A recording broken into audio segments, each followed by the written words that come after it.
Hello everyone, welcome to stand up learning 360।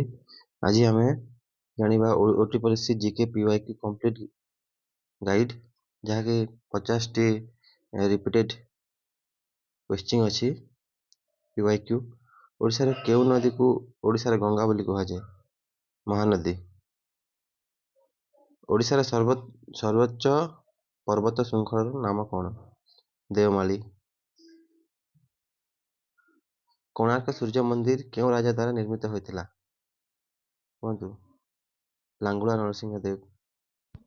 Konark सूर्य मंदिर को केउं वर्ष यूनेस्को विश्व ऐतिह्य स्थल घोषणा करा जायतिला?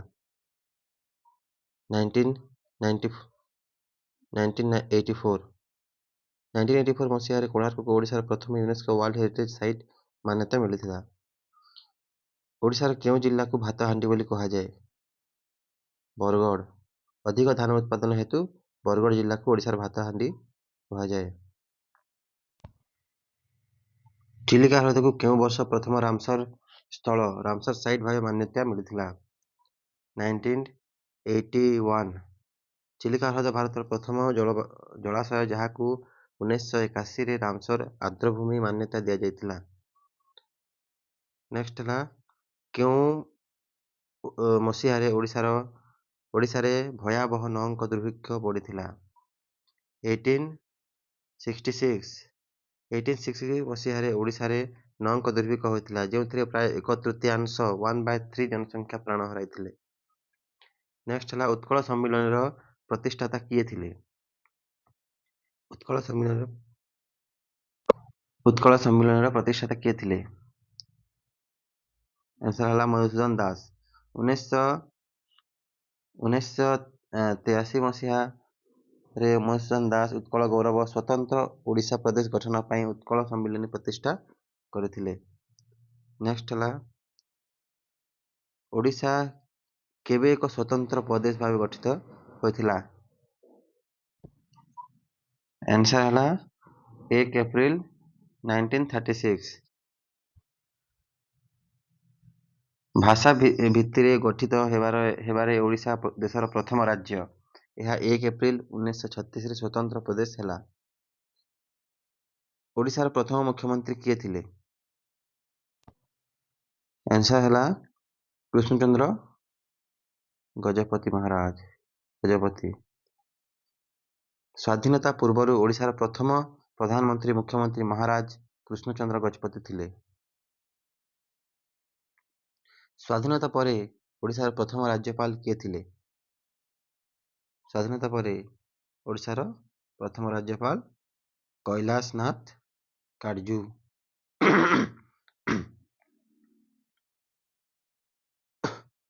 थिले। 1947 स्वाधीनता परे डॉक्टर कैलाश नाथ काटजू ओडिशार प्रथम राज्यपाल होइथिले। विश्व प्रसिद्ध जगन्नाथ मंदिर केउं राजांक द्वारा निर्माण कार्य आरंभ होइथिला? अनंत बर्मन चोड़गंग देव। नेक्स्ट है पुरी जगन्नाथ मंदिर गंगवंश राजा अनंत बर्मन चोड़गंग देवଙ୍କ द्वारा द्वादश शताब्दी रे आरंभ होइथिला। ओडिशार केउं शहर को सिल्क सिटी बोली कहा जाए? आंसर है ब्रह्मपुर। ब्रह्मपुर।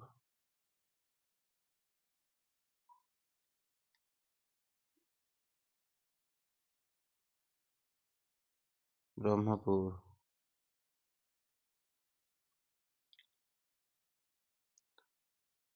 राजधानी भुवनेश्वर मास्टर प्लान किए प्रस्तुत करथिले? ऑटो कोनिगबर्ग। ऑटो कोनिगबर्गर। जर्मान स्थापत्य शिल्पी ऑटो कोनिगबर्गर आधुनिक भुवनेश्वर सहर मास्टर प्लान प्रस्तुत करथिले? केउं मसीहारे ओडिशार राजधानी कटक भुवनेश्वर को स्थानांतरित होइतिला? 1948 मसीहा। 1948 मसीहारे ओडिशा राजधानी कटक भुवनेश्वर अनुष्ठानिक भाव स्थानांतरित होइतिला। हीराकुद बंध केउं नदी उपर निर्मित होइछि? महानदी। संबलपुर ठारे महानदी उपर निर्मित हीराकुद बंध पृथ्वीर दीर्घतम माटी बंध मध्यरु अन्यतम। प्रसिद्ध बारबाटी दुर्ग केउं राजांक द्वारा निर्मित होइतिला?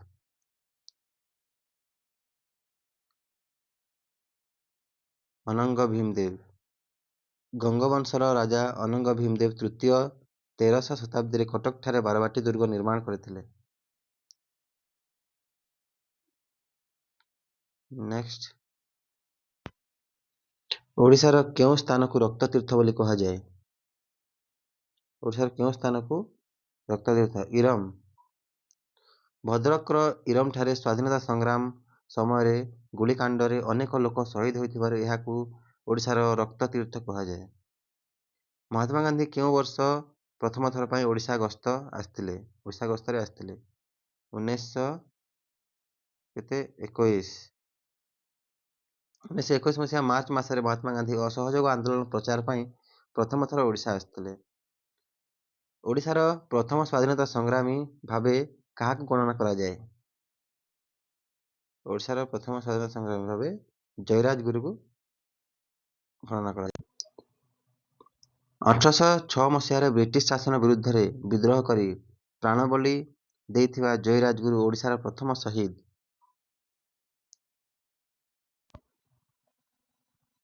ନେକ୍ସଟ ହେଲା, ପ୍ରସିଦ୍ଧ ପାଇକ ବିଦ୍ରୋହ କେଉଁ ମସିହାରେ ଅନୁଷ୍ଠିତ ହୋଇଥିଲା? ପାଇକ ବିଦ୍ରୋହ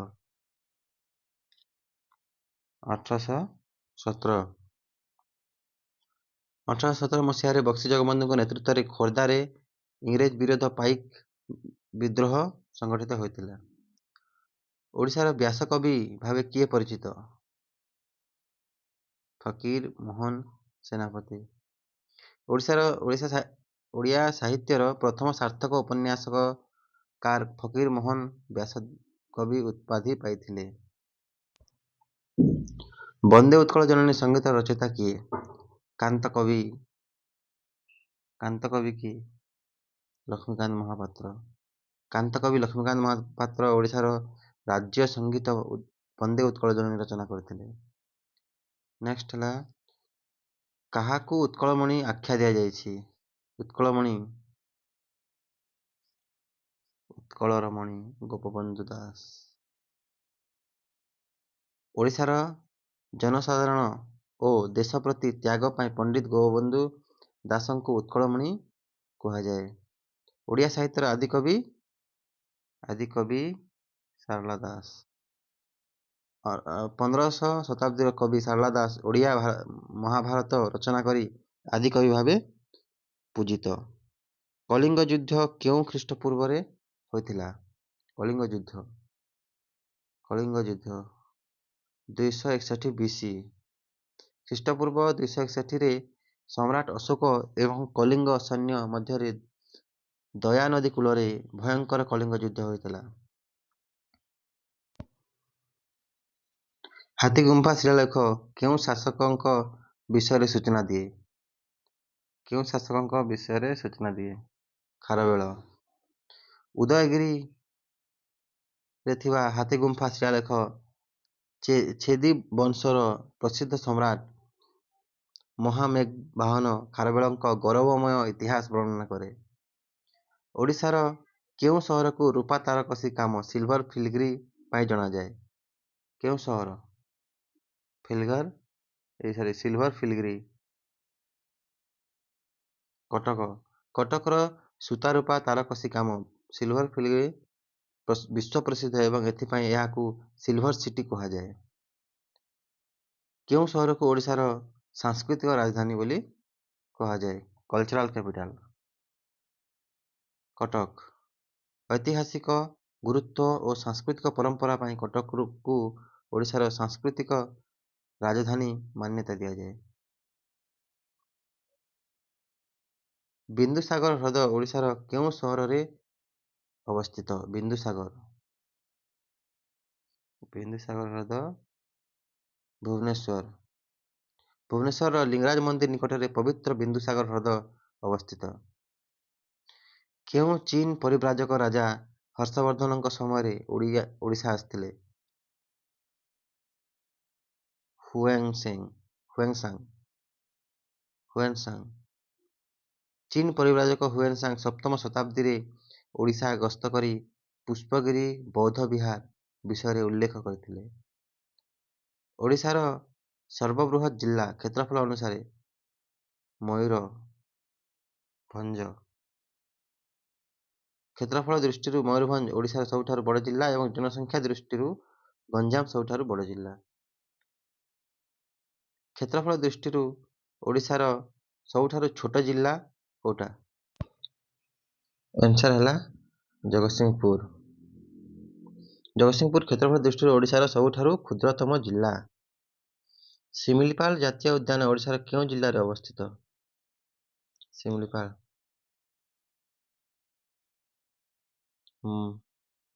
ମୟୂରଭଞ୍ଜ। ଶିମିଳିପାଳ ବ୍ୟାଘ୍ର ପ୍ରକଳ୍ପ ଓ ଜାତୀୟ ଉଦ୍ୟାନ ମୟୂରଭଞ୍ଜ ଜିଲ୍ଲାରେ ଅବସ୍ଥିତ। ଭିତରକନିକା ଜାତୀୟ ଉଦ୍ୟାନ ପ୍ରାଣୀ ସଂରକ୍ଷଣ କେଉଁ ପ୍ରାଣୀ ସଂରକ୍ଷଣ ପାଇଁ ପ୍ରସିଦ୍ଧ? ଏସବୁ ଜାଣିଛୁ। ବଉଳା କୁମ୍ଭୀର। କେନ୍ଦ୍ରାପଡ଼ା ଜିଲ୍ଲାରେ ଥିବା ଭିତରକନିକା ବଉଳା କୁମ୍ଭୀର ଏବଂ ହେନ୍ତାଳ ବନ ପାଇଁ ପ୍ରସିଦ୍ଧ। ଭାରତୀୟ ସମ୍ବିଧାନର କେଉଁ ଅନୁଚ୍ଛେଦରେ ରାଷ୍ଟ୍ରପତି ଶାସନ ବ୍ୟବସ୍ଥା ଅଛି? ଏଟାର ଆନ୍ସର ହେଲା ଅନୁଚ୍ଛେଦ 356। ଅନୁଚ୍ଛେଦ 356 ରାଜ୍ୟରେ ସାମ୍ବିଧାନିକ ଯନ୍ତ୍ର ବିଫଳ ହେଲେ ରାଷ୍ଟ୍ରପତି ଶାସନ ଜାରି କରିବା ସହ ଜଡ଼ିତ। ଓଡ଼ିଶା ବିଧାନସଭାର ମୋଟ ଆସନ ସଂଖ୍ୟା କେତେ? 147। ଓଡ଼ିଶା ଏକ ସଦନୀୟ ବିଧାନସଭା ବିଶିଷ୍ଟ ରାଜ୍ୟ ଯେଉଁଥିରେ ସଦସ୍ୟ ସଂଖ୍ୟା 147 ଅଟେ। ଓଡ଼ିଶାରୁ କେତେ ଜଣ ସଦସ୍ୟ ଲୋକସଭାକୁ ନିର୍ବାଚିତ ହୁଅନ୍ତି?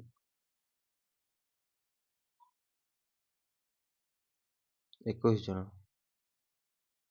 ଓଡ଼ିଶାର ଲୋକସଭା ପାଇଁ 21ଟି ଆସନ ଏବଂ ରାଜ୍ୟସଭା ପାଇଁ 10ଟି ଆସନ ସଂରକ୍ଷିତ ଅଛି। କୋଲକାତା ଓ ଚେନ୍ନାଇକୁ ସଂଯୋଗ କରୁଥିବା କେଉଁ ଜାତୀୟ ରାଜପଥ ଓଡ଼ିଶା ଦେଇ ଯାଇଛି? NH16। NH16 ପୁରୁଣା NH5 ଓଡ଼ିଶାର ଉପକୂଳବର୍ତ୍ତୀ ପ୍ରମୁଖ ସହରଗୁଡ଼ିକୁ ସଂଯୋଗ କରୁଥିବା ଏବଂ ଏକ ପ୍ରମୁଖ ଜାତୀୟ ରାଜପଥ। ଓଡ଼ିଶାରେ ପ୍ରଥମ ରେଳ ଚଳାଚଳ କେଉଁ ମସିହାରେ ଆରମ୍ଭ ହୋଇଥିଲା? 1896।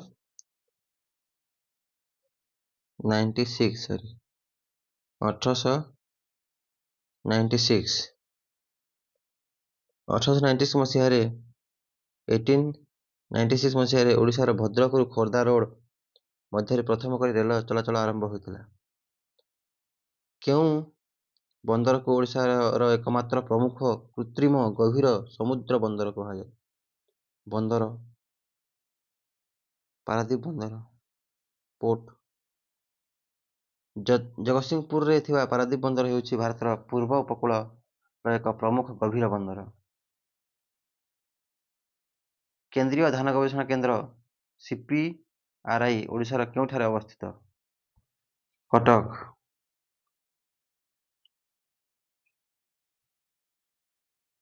ଓଡ଼ିଶା ସାହିତ୍ୟ ଏକାଡେମୀ ପୁରସ୍କାର କେଉଁ ବର୍ଷ ପ୍ରତିଷ୍ଠା କରାଯାଇଥିଲା?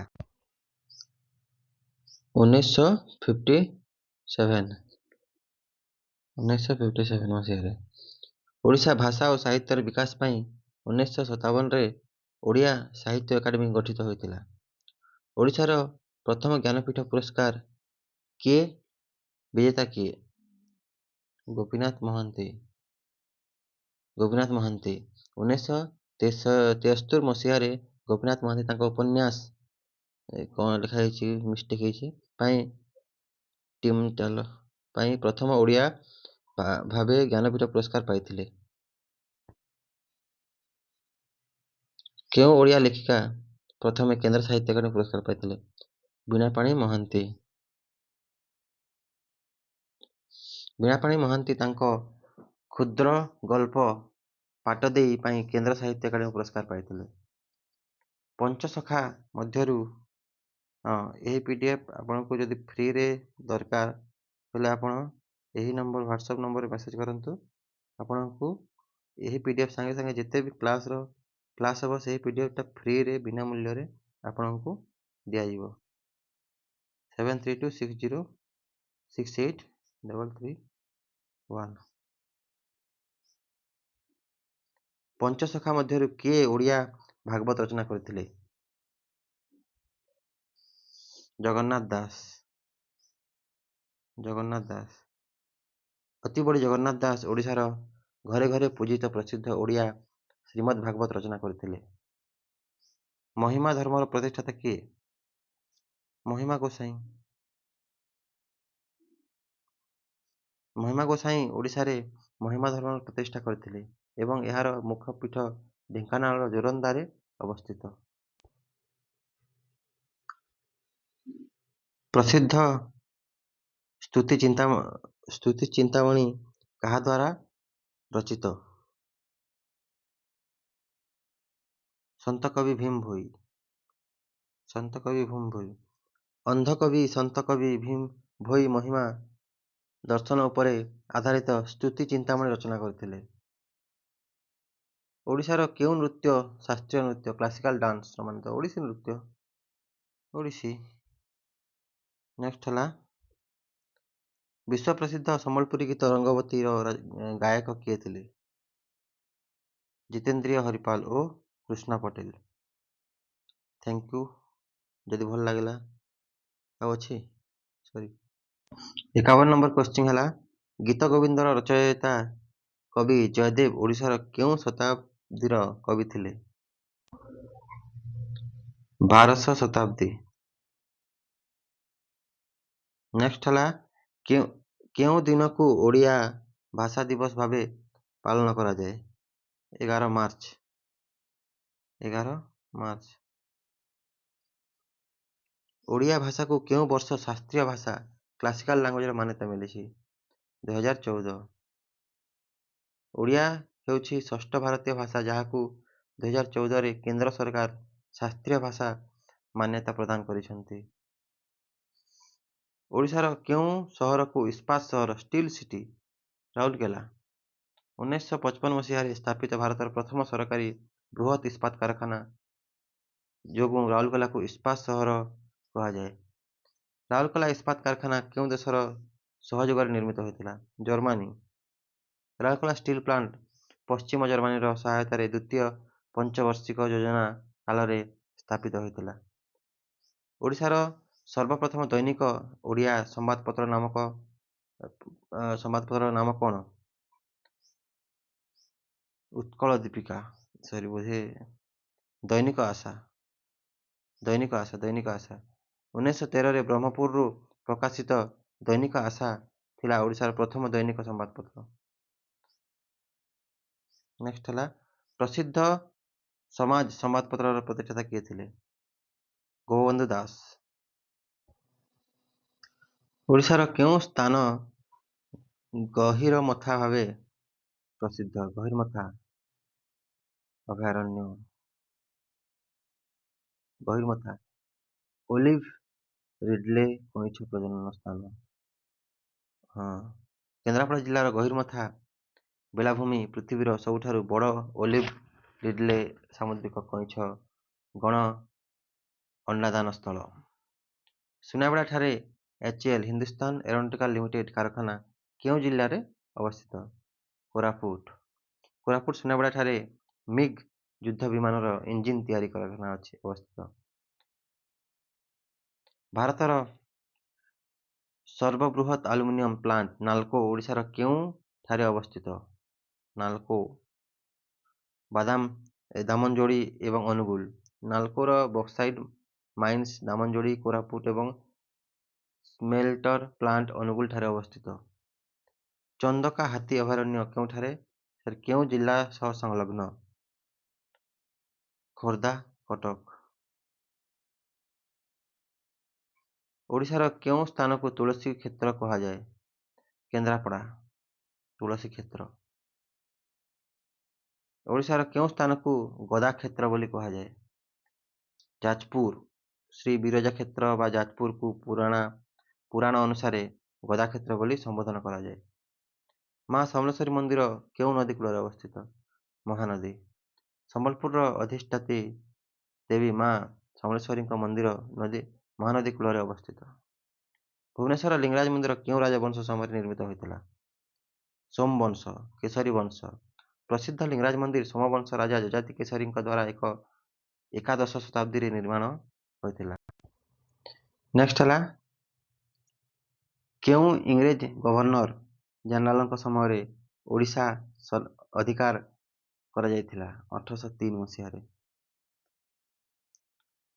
ଲର୍ଡ ୱେଲସ୍ଲି 1803 ମସିହାରେ ଦ୍ୱିତୀୟ ମରାଠା ଯୁଦ୍ଧ ସମୟରେ ଲର୍ଡ ୱେଲସ୍ଲିଙ୍କ ଶାସନ କାଳରେ ଇଂରେଜ ଓଡ଼ିଶା ଦଖଲ କରିଥିଲେ। ଓଡ଼ିଶାର କେଉଁ ଜିଲ୍ଲାରେ ସର୍ବାଧିକ ଏସ୍.ଟି. ଜନସଂଖ୍ୟା ବାସ କରନ୍ତି? ମୟୂରଭଞ୍ଜ। ଜନଗଣନା ଅନୁଯାୟୀ ଓଡ଼ିଶାର ମୟୂରଭଞ୍ଜ ଜିଲ୍ଲାରେ ସର୍ବାଧିକ ଆଦିବାସୀ ବା ଏସ୍.ଟି. ଜନସଂଖ୍ୟା ରହିଛନ୍ତି। ଓଡ଼ିଶାର ସାକ୍ଷରତା ହାର ଲିଟରେସି ରେଟ୍ 2011 ଜନଗଣନା ଅନୁସାରେ କେତେ? 72.9% ହେବ। 2011 ଜନଗଣନା ମୁତାବକ ଓଡ଼ିଶାର ହାରାହାରି ସାକ୍ଷରତା ହାର ହେଉଛି 72.87%, ପ୍ରାୟ 72.9%। ଓଡ଼ିଶାର କେଉଁ ଜିଲ୍ଲାରେ ସାକ୍ଷରତା ହାର ସବୁଠାରୁ ଅଧିକ? ଖୋର୍ଦ୍ଧା। ଖୋର୍ଦ୍ଧା ଜିଲ୍ଲାରେ ଓଡ଼ିଶାର ସର୍ବାଧିକ ସାକ୍ଷରତା ହାର 86.88% ରେକର୍ଡ କରାଯାଇଛି। ଓଡ଼ିଶାର କେଉଁ ଜିଲ୍ଲାରେ ସାକ୍ଷରତା ହାର ସବୁଠାରୁ କମ୍? ନବରଙ୍ଗପୁର। 2011 ଜନଗଣନା ଅନୁସାରେ ନବରଙ୍ଗପୁର ଜିଲ୍ଲାର ସାକ୍ଷରତା ହାର ସବୁଠାରୁ ସର୍ବନିମ୍ନ 49.9%। ଭାରତର ସମ୍ବିଧାନ ପ୍ରସ୍ତୁତି କମିଟିର ଅଧ୍ୟକ୍ଷ ଡ୍ରାଫ୍ଟିଂ କମିଟି ଚେୟାରମ୍ୟାନ୍ କିଏ ଥିଲେ? ଡକ୍ଟର ବି.ଆର୍. ଆମ୍ବେଦକର। ମୌଳିକ ଅଧିକାର ଫଣ୍ଡାମେଣ୍ଟାଲ ରାଇଟ୍ ସମ୍ବିଧାନର କେଉଁ ଭାଗରେ ବର୍ଣ୍ଣିତ? ଭାଗ 3। ଭାରତୀୟ ସମ୍ବିଧାନର ତୃତୀୟ ଭାଗରେ ଅନୁଚ୍ଛେଦ 12ରୁ 35 ନାଗରିକମାନଙ୍କ ମୌଳିକ ଅଧିକାର ପ୍ରଦାନ କରାଯାଇଛି। କେଉଁ ସଂଶୋଧନ ଦ୍ୱାରା ସମ୍ବିଧାନରେ ମୌଳିକ କର୍ତ୍ତବ୍ୟ ଫଣ୍ଡାମେଣ୍ଟାଲ ଡ୍ୟୁଟି ଯୋଡ଼ାଯାଇଛି? 42ତମ ସଂଶୋଧନ। 1976 ମସିହାରେ 42ତମ ସମ୍ବିଧାନ ସଂଶୋଧନ ଦ୍ୱାରା ଶରଣ ସିଂ କମିଟିର ସୁପାରିଶ କ୍ରମେ ମୌଳିକ କର୍ତ୍ତବ୍ୟ ଯୋଡ଼ାଯାଇଛି। ଭାରତର ସର୍ବୋଚ୍ଚ ଅଦାଲତ ସୁପ୍ରିମକୋର୍ଟର ପ୍ରଥମ ମହିଳା ବିଚାରପତି କିଏ? ପ୍ରତିମା ବିବି। Justice M. ଫାତିମା ବିବି ସୁପ୍ରିମକୋର୍ଟର ପ୍ରଥମ ମହିଳା ବିଚାରପତି ହେବାର ଗୌରବ ଲାଭ କରିଥିଲେ। କେଉଁ ଗ୍ରହକୁ ସୌରମଣ୍ଡଳର ନାଲି ଗ୍ରହ ରେଡ୍ ପ୍ଲାନେଟ୍ କୁହାଯାଏ? ମଙ୍ଗଳ। ଆଇରନ୍ ଅକ୍ସାଇଡ୍ ପ୍ରାଚୁର୍ଯ୍ୟ ହେତୁ ମଙ୍ଗଳ ଗ୍ରହର ପୃଷ୍ଠଭୂମି ଲାଲ ଦେଖାଯାଏ, ତେଣୁ ଏହାକୁ ଲାଲ ଗ୍ରହ କୁହାଯାଏ, ଲୋହିତ ଗ୍ରହ କୁହାଯାଏ। ପୃଥିବୀର ସବୁଠାରୁ ବଡ଼ ମହାସାଗର ନାମ କ'ଣ? ପ୍ରଶାନ୍ତ ମହାସାଗର, ପାସିଫିକ୍ ଓସେନ୍। ଭାରତୀୟ ମାନକ ସମୟ IST ଏବଂ ଗ୍ରୀନୱିଚ୍ ମାନକ ସମୟ GMT ମଧ୍ୟରେ ପାର୍ଥକ୍ୟ କେତେ? 5 ଘଣ୍ଟା 30 ମିନିଟ୍ ଆଗୁଆ। ଭାରତର ସମୟ GMT +5:30 ଠାରୁ 5 ଘଣ୍ଟା 30 ମିନିଟ୍ ଆଗରେ ଚାଲିଥାଏ। ପ୍ରସିଦ୍ଧ ବକ୍ସାର ଯୁଦ୍ଧ କେଉଁ ବର୍ଷ ସଂଗଠିତ ହୋଇଥିଲା? 1764। 1764 ମସିହାରେ ବ୍ରିଟିଶ ଇଷ୍ଟ ଇଣ୍ଡିଆ କମ୍ପାନୀ ଏବଂ ମିଳିତ ଭାରତୀୟ ଶକ୍ତି ମଧ୍ୟରେ ବକ୍ସର ଯୁଦ୍ଧ ହୋଇଥିଲା। ପଳାସୀ ଯୁଦ୍ଧ ବ୍ୟାଟଲ୍ ଅଫ୍ ପଳାସୀ କେଉଁ ମସିହାରେ ହୋଇଥିଲା? 1757। 23 ଜୁନ୍ 17 ସିରାଜ ଉଦ୍ଦୌଲା ଏବଂ ରବର୍ଟ କ୍ଲାଇଭଙ୍କ ମଧ୍ୟରେ ପଳାସୀ ଯୁଦ୍ଧ ହୋଇଥିଲା। ପାଣିପଥର ପ୍ରଥମ ଯୁଦ୍ଧ କେଉଁମାନଙ୍କ ମଧ୍ୟରେ ହୋଇଥିଲା? ବାବର ଓ ଇବ୍ରାହିମ ଲୋଦି। ଆର୍ଯ୍ୟ ସମାଜର ପ୍ରତିଷ୍ଠାତା କିଏ ଥିଲେ? ସ୍ୱାମୀ ଦୟାନନ୍ଦ ସରସ୍ୱତୀ। ବ୍ରହ୍ମ ସମାଜର ପ୍ରତିଷ୍ଠାତା କିଏ ଥିଲେ? ରାଜା ରାମମୋହନ ରାୟ। ଭାରତୀୟ ଜାତୀୟ କଂଗ୍ରେସ INCର ପ୍ରଥମ ମହିଳା ସଭାନେତ୍ରୀ କିଏ ଥିଲେ? ଆନି ବେସନ୍ତ। କେଉଁ ଆନ୍ଦୋଳନ ସମୟରେ ମହାତ୍ମା ଗାନ୍ଧୀ କର ବା ମର ଡାକରା ଦେଇଥିଲେ? ଭାରତ ଛାଡ଼ ଆନ୍ଦୋଳନ। 1942 ମସିହା ଅଗଷ୍ଟ 8 ତାରିଖରେ ଆରମ୍ଭ ହୋଇଥିବା ଭାରତ ଛାଡ଼ ଆନ୍ଦୋଳନ ସମୟରେ ଗାନ୍ଧିଜୀ ଏହି ବାର୍ତ୍ତା ଦେଇଥିଲେ। ଲାଇଟ୍ ଅଫ୍ ଏସିଆ ଏହା ଏସିଆର ଆଲୋକ କାହାକୁ କୁହାଯାଏ? ଗୌତମ ବୁଦ୍ଧ। ବୌଦ୍ଧ ଧର୍ମର ପ୍ରବର୍ତ୍ତକ ସିଦ୍ଧାର୍ଥ ବା ଗୌତମ ବୁଦ୍ଧଙ୍କୁ ଏସିଆର ଆଲୋକ ବୋଲି ସମ୍ବୋଧନ କରାଯାଏ। ମାନବ ଶରୀରର ସବୁଠାରୁ ବଡ଼ ଗ୍ରନ୍ଥି ଲାର୍ଜେଷ୍ଟ ଗ୍ଲାଣ୍ଡ ଯକୃତ। ଯକୃତ ବା ଲିଭର ହେଉଛି ମାନବ ଶରୀରର ସବୁଠାରୁ ବୃହତ୍ତମ ଆଭ୍ୟନ୍ତରୀଣ ଅଙ୍ଗ। କେଉଁ ଭିଟାମିନ୍ ଅଭାବରୁ ଅନ୍ଧାର କଣା ନାଇଟ୍ ବ୍ଲାଇଣ୍ଡନେସ୍ ରୋଗ ହୁଏ? ଏ ଫର ଅନ୍ଧାର କଣା। କେଉଁ ଗ୍ୟାସକୁ ଲାଫିଂ ଗ୍ୟାସ୍ ନାଇଟ୍ରସ୍ ଅକ୍ସାଇଡ୍ ଲାଫିଂ ଗ୍ୟାସ୍ ବୋଲି କୁହାଯାଏ? ପେନିସିଲିନ୍ କାହା ଦ୍ୱାରା ଆବିଷ୍କୃତ ହୋଇଥିଲା? ଏଡୱାର୍ଡ ଜେନର ବୋଧେ ଆଲେକ୍ଜାଣ୍ଡାର ଫ୍ଲେମିଂ। ହଁ, ଆଲେକ୍ଜାଣ୍ଡାର ଫ୍ଲେମିଂ। ଏଡୱାର୍ଡ ଜେନର ଆଉ ଗୋଟେ ଭ୍ୟାକ୍ସିନ୍ ର ଆବିଷ୍କାର କରିଥିଲେ, ତା ନା ଭୁଲି ଯାଇଛି। ହଁ, ନେକ୍ସଟ ହେଲା ଓଜୋନ ସ୍ତର ବାୟୁମଣ୍ଡଳର କେଉଁ ସ୍ତରରେ ଦେଖିବାକୁ ମିଳେ? ଓଜୋନ ସ୍ତର ବାୟୁମଣ୍ଡଳର କେଉଁ ସ୍ତରରେ ଦେଖିବାକୁ ମିଳେ? ଷ୍ଟ୍ରାଟୋସ୍ଫିୟର। କମ୍ପ୍ୟୁଟର ଜନକ ଚାର୍ଲସ ବାବେଜ। ଭାରତର କେଉଁ ରାଜ୍ୟରେ ପ୍ରସିଦ୍ଧ କାଜିରଙ୍ଗା ଜାତୀୟ ଉଦ୍ୟାନ? ଆସାମ। ସ୍ୱାଧୀନ ଭାରତର ପ୍ରଥମ ଶିକ୍ଷାମନ୍ତ୍ରୀ ମୌଲାନା ଅବୁଲ କଲାମ ଆଜାଦ।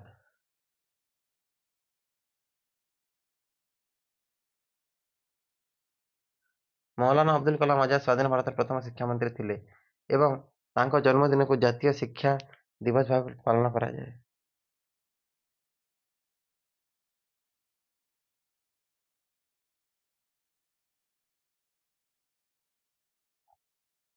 ଅବୁଲ କଲାମ ଆଜାଦ।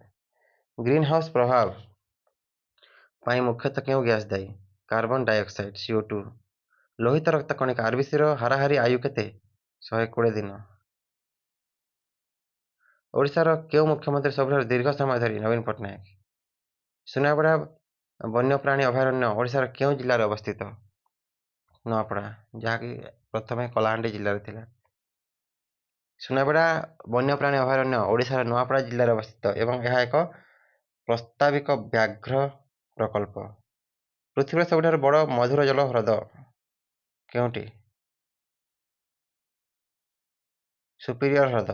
ଉତ୍ତର ଆମେରିକାରେ ଥିବା ଲେକ୍ ସୁପିରିୟର ହ୍ରଦ ସୁପିରିୟର ପୃଷ୍ଠଭୂମି କ୍ଷେତ୍ରଫଳ ଅନୁଯାୟୀ ବିଶ୍ୱର ସବୁଠାରୁ ବଡ଼ ମଧୁର ଜଳ ହ୍ରଦ।